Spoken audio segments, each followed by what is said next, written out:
Ndala, ndala, ndala, ndala. Welcome, welcome, welcome.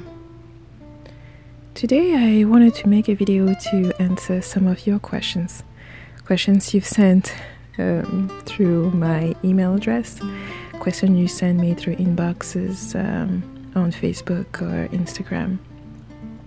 I know there are many questions, and it's going to take me some time to respond to all of you. Some of you already got responses via messages or email, but some of the questions that were sent were so I think that what I may offer to the discussion may be of interest to more than the person who sent it to me.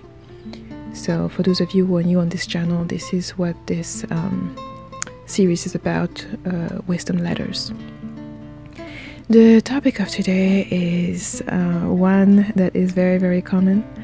Oftentimes people are looking to reconnect to African spirituality, and they often mention, some of them are coming from a religious background. If you've been here for a while, you may have seen already videos about my own journey. I never claimed to be from any religions, even though I was raised within the Christian religion, even though I've gone to Bible studies and I've done my share of studying is the Bible, and the Bible is a book of reference to me. I see it as one of the sacred texts. Not from the angle that many of you may jump in. I don't do debates. I don't challenge what other people believe. I offer a perspective to those who are looking for a different perspective. That's it. What you believe doesn't take anything away from me or from anyone else for that matter. And I'm not in the optic of trying to convince you or trying to get you to see the light or to see things differently. No, I only share what I have to offer, and in hopes that it may help those who are looking for something different, those who are looking for what I may be offering here. So when I talk about religion and sacred text, I don't dive into the manipulation of the Bible, the interpretation, and any of that. I think in any sacred text, what attracts most of us to them is the underlying truth, meaning that there is some truth in all of these texts. This is why it may be used as a central pillar in a religion. It is the underlying truth underneath that attracts the people. Your soul seeks the truth, and part of that truth, you find it in that text, and that's why it attracts you at some point. Now, this is not I'm not going to dive into a whole topic about religion and sacred texts, so it was just a premise for you to get a little bit of a context about what I'm going to share with you. Now, a lot of messages that I get are from people who left the religion, and they left the religion and they want to explore African spirituality. And I often tell them that if you are truly leaving the religion and the way of thinking from the religion, you also have to leave that behind, and you cannot bring it to African spirituality. In African spirituality, there is no savior. You have to do the work, and there is no hell. The consequences of your actions are going to be reflected in your experience. There's no escaping that. Some of them refer to this as the law of karma. So there are simple laws that no one can escape. What you can do is delay the consequences. Most people who act negatively or do bad things sometimes anticipate what the negative consequence will be and try to delay that, deflect that, and gain some time, because that's all what they can gain, some time. But they can never avoid the consequence, and sometimes this consequence can be so severe that it even impacts the people around them, their family members, etc. So for those of you who said you left the religion, here's a message to you. Here's a little something for you to think about before you join African spirituality, or before you may look at it as a golden El Dorado, where everything is allowed, where there are no rules. That is misconception. But before we even get to African spirituality. I have made a video called How to Honor the Ancestors, the Basics. And many rush to that video looking for a ritual, looking for a book, looking for something they can read, get more information, just following the keys. But the video is much more simple. The message of the video is much more simpler than that. It's about you righting the wrong that you've done. Nothing to do with rituals. Nothing to do with what you may have expected, what you may have thought. African spirituality is not going to be a get-rich-quick scheme, nor something that you think that is going to resolve all your problem. On the contrary, it's going to expect you to take responsibility for yourself, to take responsibility for your thoughts, for your actions. And once you have done that, when you are able to take responsibility for yourself, it's going to ask you to expand yourself so that you can take responsibility for your children, for the loved one, the people you guide, the people that are around you that are looking for leadership, that are looking for advice. So you're only going to have more problems, more challenges as you walk your path into African spirituality. And the counterfeit of that is that as you go through those challenges, you're also going to have immensible reward, unpriceable rewards. And those rewards will come from within. It will come from your personal growth, from your personal development, from the people you may see along the way, the people you may touch along the way, the people you may help, the people you may build with, the friendship, the trust that you may build and establish around yourself. But it is going to require you to stop blaming anyone else and to take responsibility for yourself, to take responsibility for the way you see things, your negativity, your lack of motivation, your laziness.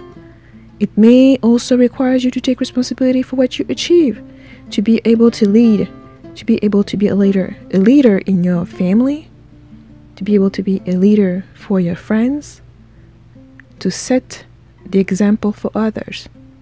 And that's not an easy task at all.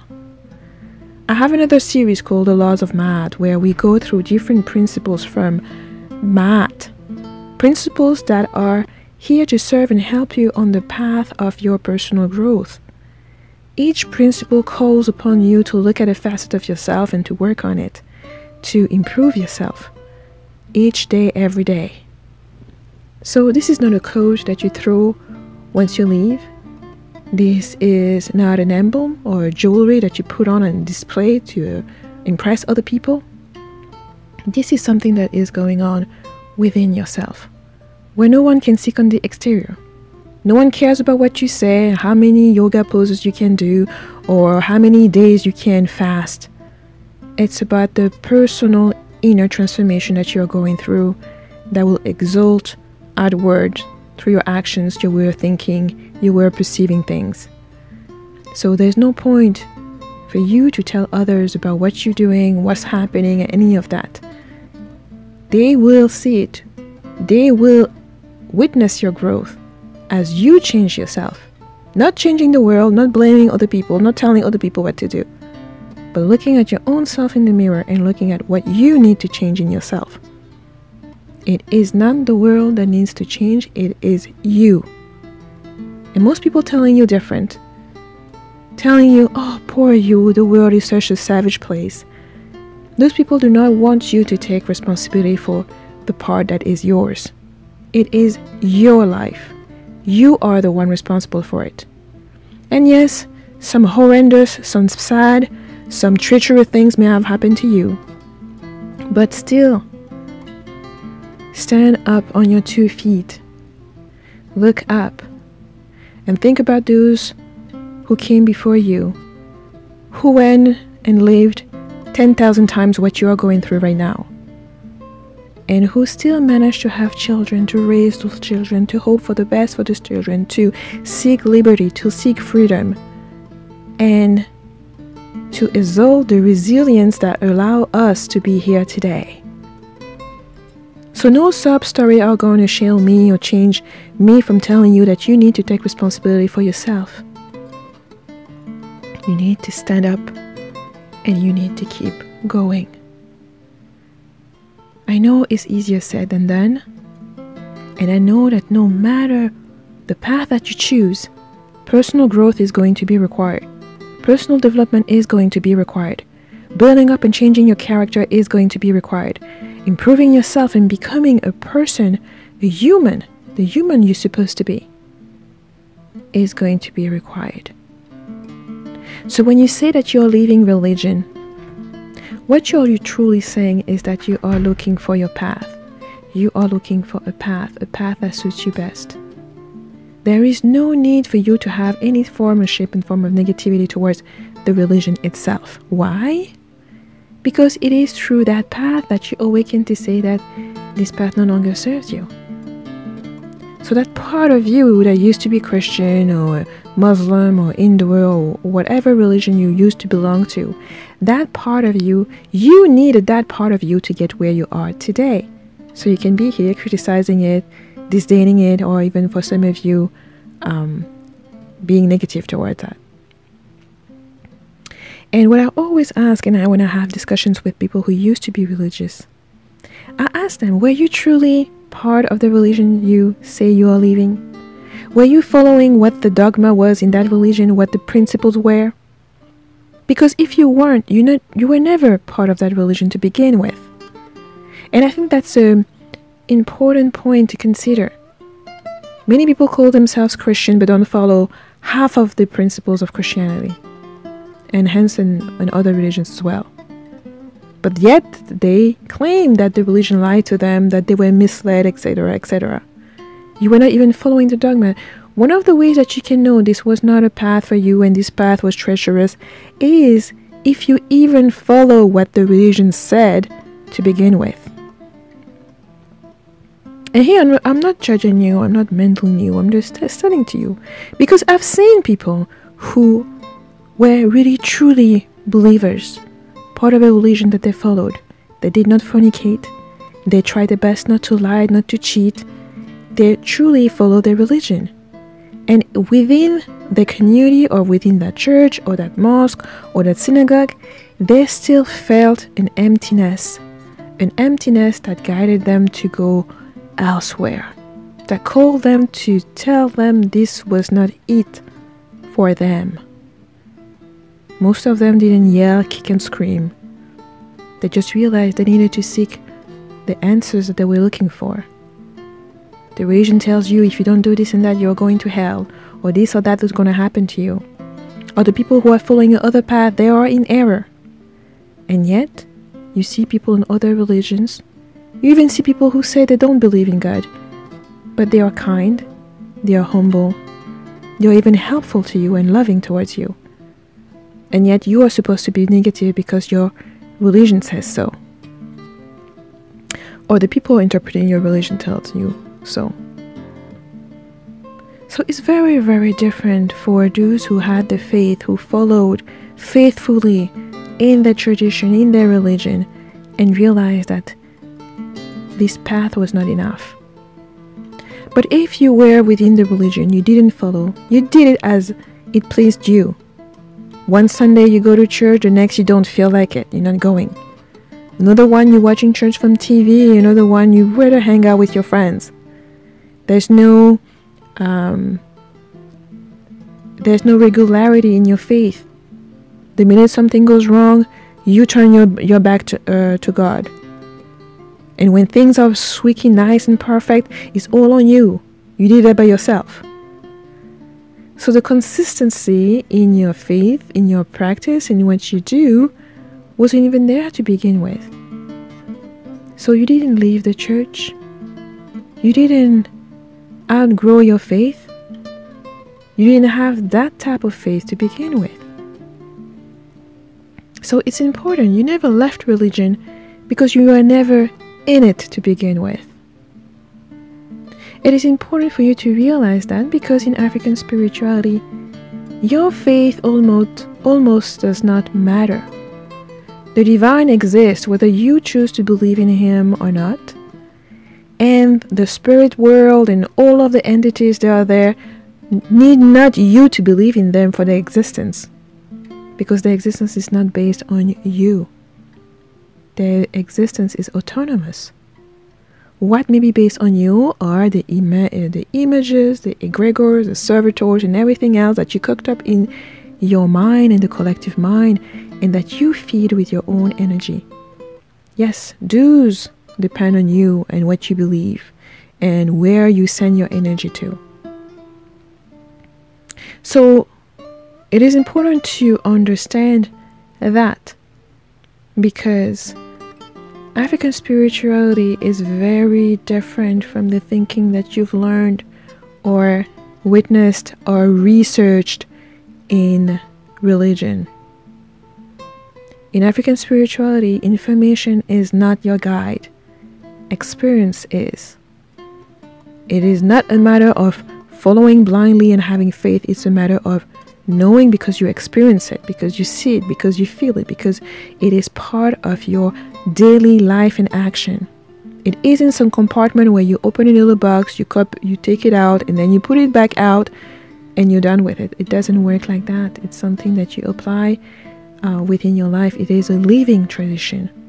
This is why it's oral, because it's a living tradition. There is the force of the breath within that tradition. This is why I often tell people, stop asking me to reference you to some books. You will not learn anything about African tradition in a book.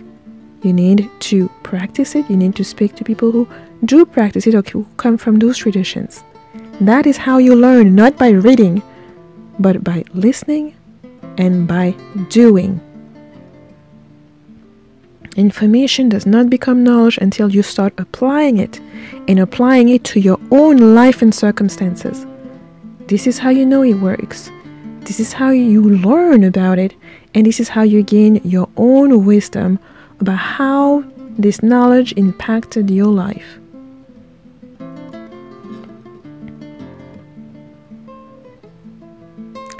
The second point that I wanted to underline and discuss with you, those of you who say you left the religion, I want you to think about the reasons why you left to begin with. Some of you may say that you left because you've been lied to and such, and the Bible has been so many times written and interpreted. Fine. If that's the reason. And for those of you who say so, I say, what are you doing now? How is your relationship with the divine? The church or the religion offers a form of structure. And I agree that this structure is kindergarten-like. Because it's the basic knowledge, knowing that God is here, that you can speak to God all the time, at any time.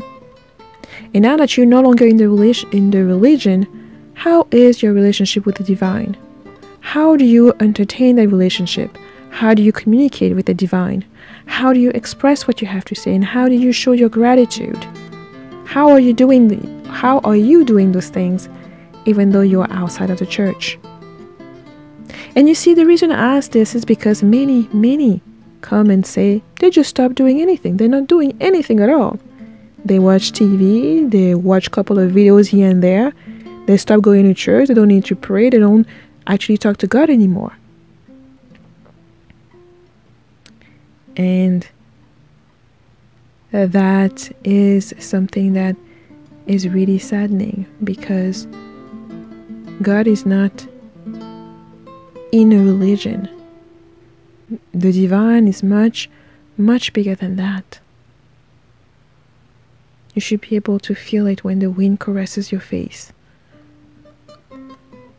when the snow falls on your nose, when your sun shines on your face. You should be able to close your eyes and hear the whispers in the wind, to feel the rain as you cry yourself. Should be able, even in the saddest moment, to hear that muted voice in the back, letting you know that you're not alone, that you've never been alone. She'll be able to quiet every outward noise and listen to your inner voice. Divine Himself guiding you through all of your experiences since the moment you were born, through your intuition. Never judging you, only giving you the information you need to continue on your path. So, think about where the divine has been all the time. Think about your attention. What is capturing your attention at the moment that you are not able to feel the divine next to you, to feel the divine with you, no matter the situation or condition you are in. It's not because everything is going wrong that the divine is not with you or besides you. It's not because everything is going right and you're celebrating that you need not feel the divine with you and besides you. The challenges that you go through are part of your growth.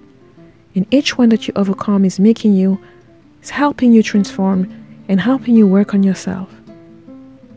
And hopefully making you a better human being. Hopefully you come out of every challenges willing to improve yourself. Willing to do better. Willing to love more. Willing to give more and to receive more. The third point I wanted to make is that you never start something because you are running away from something else. Beloved, do not come to African spirituality because you're running away from religion. Because something in religion scares you. Maybe it's the idea of hell. You don't agree, you don't like it. Do not come to African spirituality because of that. Do not come to African spirituality because you're being questioned, because people are doubting your blackness, doubting your culture, anything like that. The best way to come to African spirituality is because you want to. Because you feel called and drawn to those roots of yours, and you feel that the path is guiding you towards that, irrespective of what other people are doing. Don't come learning about African spirituality because all of your friends are doing it, because it's trendy, because now everybody is talking about it. Come learn about it because you feel you are called. Because it is that part, that ancient part of you that is calling you to your own roots. Not so you can belittle everyone else that decides otherwise, that is not interested, or that has not yet been called. It is a personal journey, beloved, not a competition. It's not something that you use to compare yourself and to think that you are better than others because you have a spirituality. No. It is an inner path, and the satisfaction and the reward is going to be inner as well. You won't get a medal. There won't be a finish line. It is not about other people validating your path or validating you on your path. It's about you finding the inner resonance that you are looking for and that you are seeking.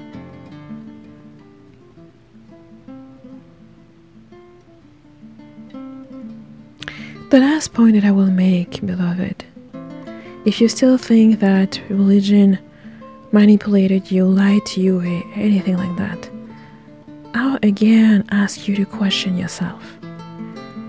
I spoke about the power of discernment and the obligation, the invitation, the call to use your discernment at all time. And if you haven't heard that message yet, you can see the video of Maat, episode 18.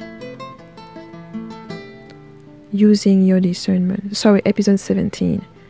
Using your discernment. Because what if it wasn't people lying to you, but it was you who were not interested in the truth? It was you who did not want to learn more and do your own research and seek and go to the bottom of it. You see how you are aware of what is the latest Nike shoes that came out, or the latest Louis Vuitton bag, or the latest movie that's coming out, and you're actively looking for that information online and anywhere you can? It's the same thing about religion.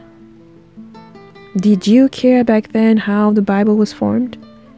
Did you care about the history to know how it came to be printed? Who printed it first? How was it done? Was your interest piqued to really unravel the languages that were spoken at the time of the Bible? Because if you did, the libraries have been here for decades. As some of them are probably there in your own neighborhood before you were even born. And it is free. And the books and the knowledge that you're discovering now, talking about you've been lied to, have been there, sitting there for decades, waiting for your attention, waiting for you to finally be interested, to finally want to learn. So that instead of just sucking up what other people are telling you, you return to becoming curious about things, to wanting to know more and to following your own intuition. When your intuition tells you that something is quite not right, instead of dismissing it, seek out the truth for yourself. Research it, follow it, and learn to trust your intuition, learn to trust your discernment. And again, here when I speak of intuition, I'm not speaking about your doubts or your fears and a voice in your head or your heart arguing with you and giving you arguments. Again, listen to my video on discernment. Your intuition is not there to argue with you, it's simply there to give you information whether you use it or not. It is not a forceful voice, it is a really delicate and subtle voice. And if you're distracted, yes, you may not hear the message clearly, but the message is still there. And the feeling, above all, the feeling that comes with the message is going to be there with you. So it is a matter of you being open, of you being focused, and of you deciding what you want to do and which path you want to take. And there's no one else to blame. Not your old pastor, not your old community, not the church, not your parents, not your sisters, no one else but yourself. You have to take responsibility for your spiritual path, because only you can walk in it.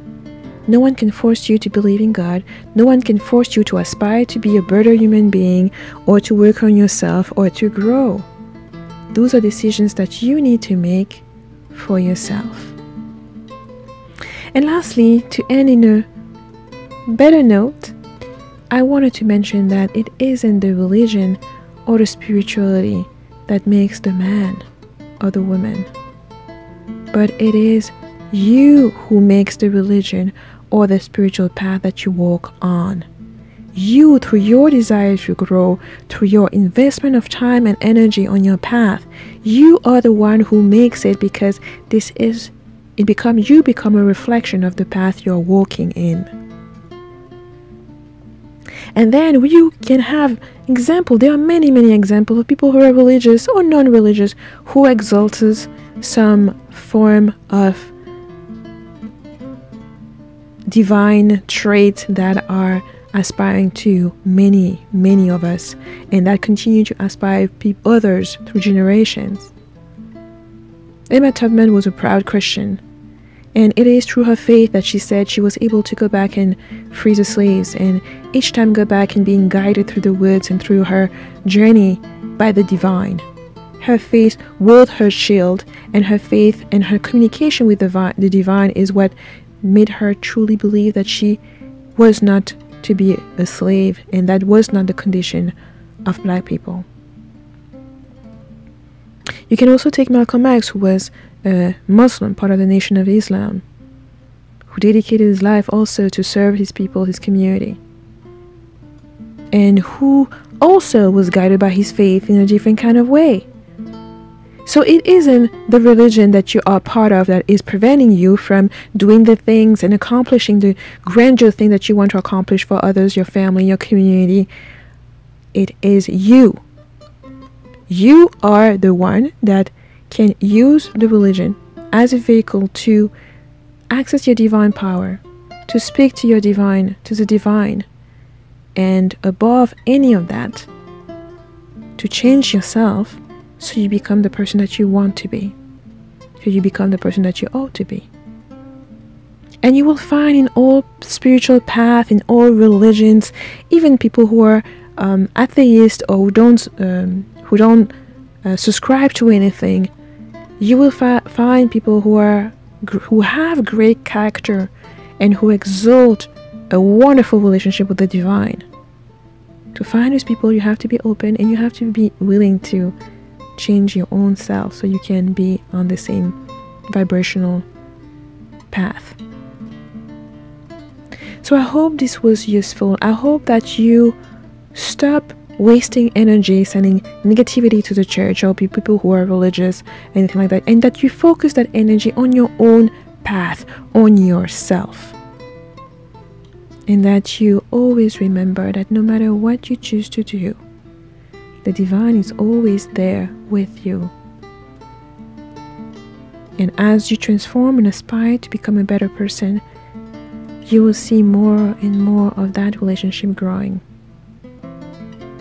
Of course, if you have comments and you have suggestions for others and those who are walking that path, I would love to hear from them in the comment section.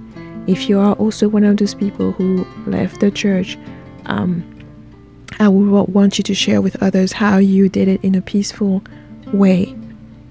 And of course, if you are those of you who are still in the religion and are also exploring other things and reconnecting to your roots, do share in the comments, and I will talk to you in the next video.